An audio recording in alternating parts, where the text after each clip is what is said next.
Greetings, family. Sista Shanice in the house. Thank you so much for joining me for today's news desk. As we continue to watch and monitor the developments in the West African region, today I'd like us to listen and watch some French political correspondences on France TV, trying to justify a possible invasion of Niger. One way or another, we will intervene. The recent coup in Niger is the seventh actual or attempted coup in West and Central African regions in the last 3 years, signaling considerable discontentment and dissatisfaction with the leadership in the regions. The most recent coup in Niger occurred on the 26th of July, 2023, which has been fighting a losing battle against armed terrorist groups supposedly linked to Al-Qaeda and ISIS, who have been destabilizing the region for about the last decade, despite large foreign military bases on the continent. The Sahel now accounts for 43% of the global terrorism deaths. As of May 2023, the Wilson Center reported 1,135 terrorism deaths in 2022 in Burkina Faso alone. That accounted for more terrorism deaths annually than any other country.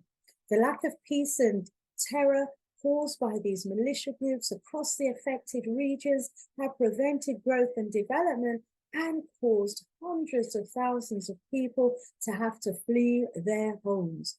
Ecowas condemned the recent coup, imposed several economic and travel sanctions, including cutting off Niger's power supply. The bloc's defense chiefs agreed on possible military action, including when and where to strike if the country's detained leader, President Mohamed Bazoum, was not released and reinstated.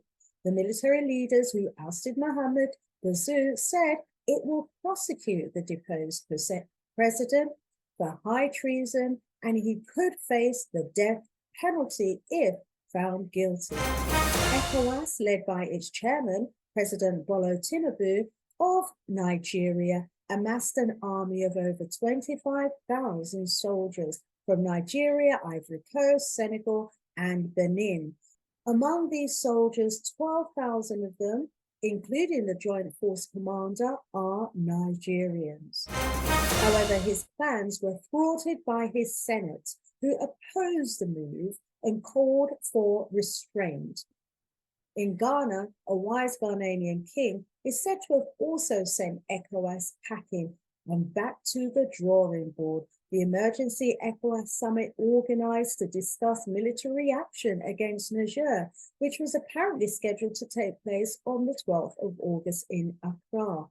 But it was cancelled by the Ghanaian president, Nana Akufo-Addo, as a result of the Ashanti Kingdom's king, Otumfumu Osi Tutu II's objection and rejection. The Ashanti king, Otumfumu Osi Tutu II, said, "It will not be in Ghana that you will decide to go to war against the Hausas, who are our cousins." However, despite the calls for constraint on the African continent, the rejection by the senior African political institutions acting in line with the sentiments expressed by the African people on the continent and globally, back in France, political strategists were discussing options to invade Niger regardless and without using their own troops. Take a listen to this. We can cite the Arab Spring, in which we have undergone the same as the Americans in Iraq, in Afghanistan. I mean to say that it is local forces who are trying to oust us, accompanied by the elites and a segment of the population. The question in Niger is, Unlike Mali and Burkina Faso, the question is, to what extent does the population want us out? There is uncertainty on that level. In Mali and Burkina Faso, we are positive that they want us out. In Mali, it's still uncertain. This is why a military intervention is legitimate. As Regis said, without Chad and Nigeria, it's impossible to intervene militarily. We cannot send our own troops. This would be utter catastrophe. We must remind you that the President Bazoum has been elected duly, and what the putschis are doing is to mobilize thousands of people in the capital. These thousands of people do not represent the entire population of Niger. Today, we have no means to know whether the majority of the population of Niger are behind the putschis or not. The question also arises, could the president of Nigeria, because Nigeria is a federal state, how much power hold does he have on his country? Because Nigeria is a fairly complicated political example. Because it's a federal state, the elected president does not control all. So the question is, I think he was elected in May, does he have enough authority in order to sway all, control all parts, in order to convince his people to go to war against an ally country, because they already have problems in the north with terrorism, Islamic terrorism. I think that we should intervene one way or the other, whatever happens. Do you mean France should intervene? One way or another, France should intervene precisely for three reasons. One, if we do not intervene, we lose our influence in the region and it's Russia taking over. Russia and China. If we want to be sovereign over our policy of energy, we have to intervene. It's the second reason. Furthermore, there is the control of migration, flux of flow of migration. With the climate change, you will have hundreds of thousands of people who are going to migrate from sub-Saharan Africa all the way to Europe, going through the Maghreb for Europe. So you will have potentially, just like in the Middle East, in Iraq and Syria, governments who are unable to control migration, like we have now in Libya and to some extent in Tunisia.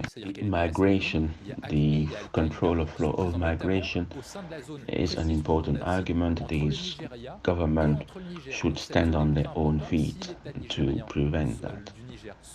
A final point is this terrorist threat is already in place. No, we had reduced it.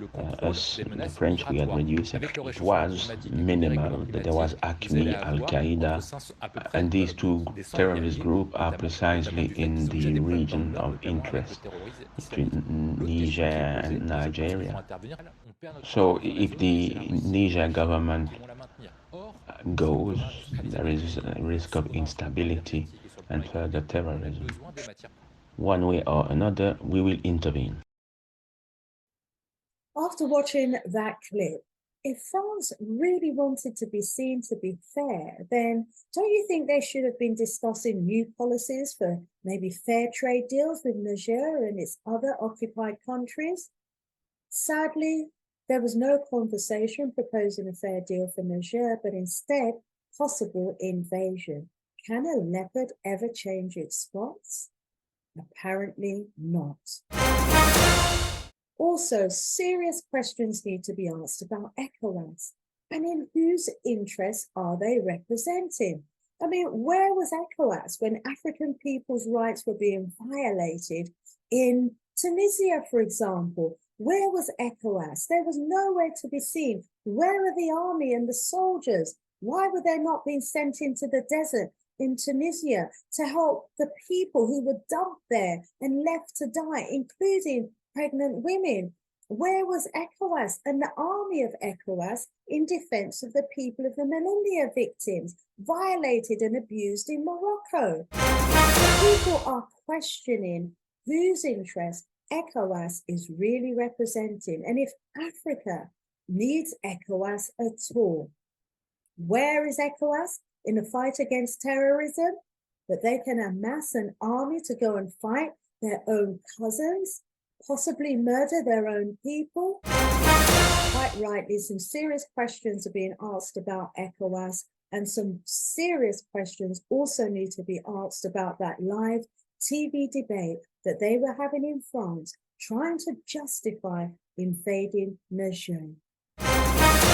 So family, what are your thoughts? I would welcome if you were to share your thoughts and opinion about the TV debate in France and also about the position of Ecowas. Let us know your opinions in the comments section below. Sista Shanice, out of here for now.